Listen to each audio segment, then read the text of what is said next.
There is proud happiness.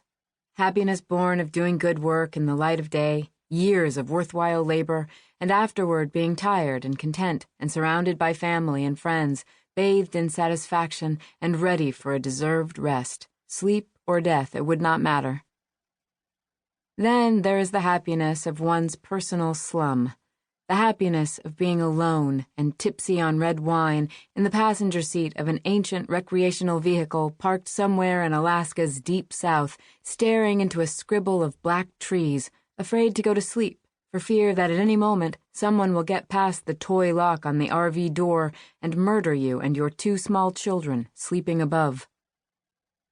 Josie squinted into the low light of a long summer evening at a rest stop in southern Alaska.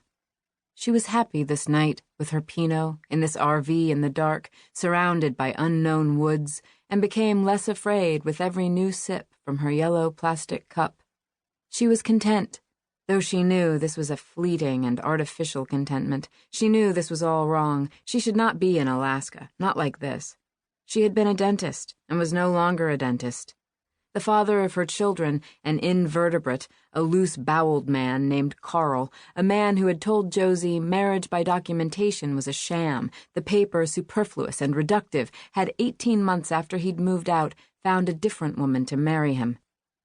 He'd met and now was improbably, impossibly marrying some other person, a person from Florida.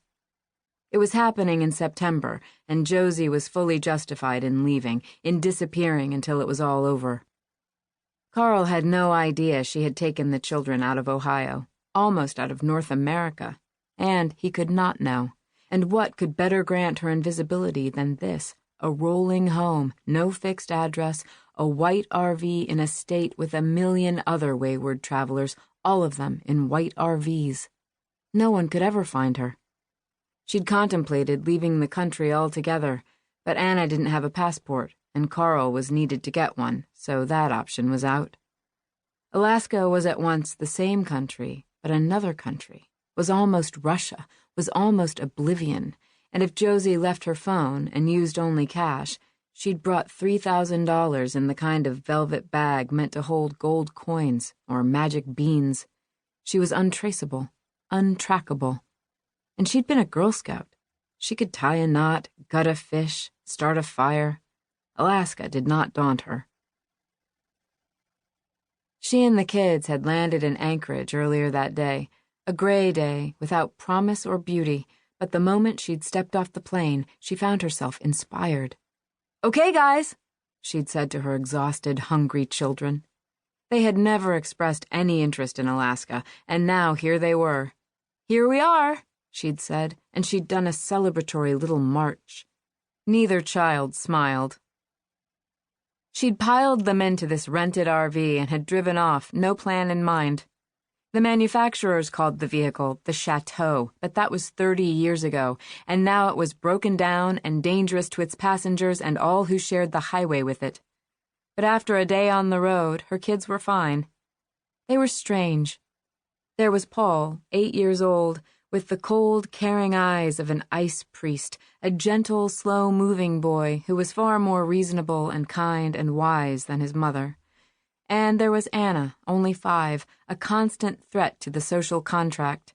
She was a green-eyed animal with a burst of irrationally red hair and a knack for assessing the most breakable object in any room and then breaking it with incredible alacrity.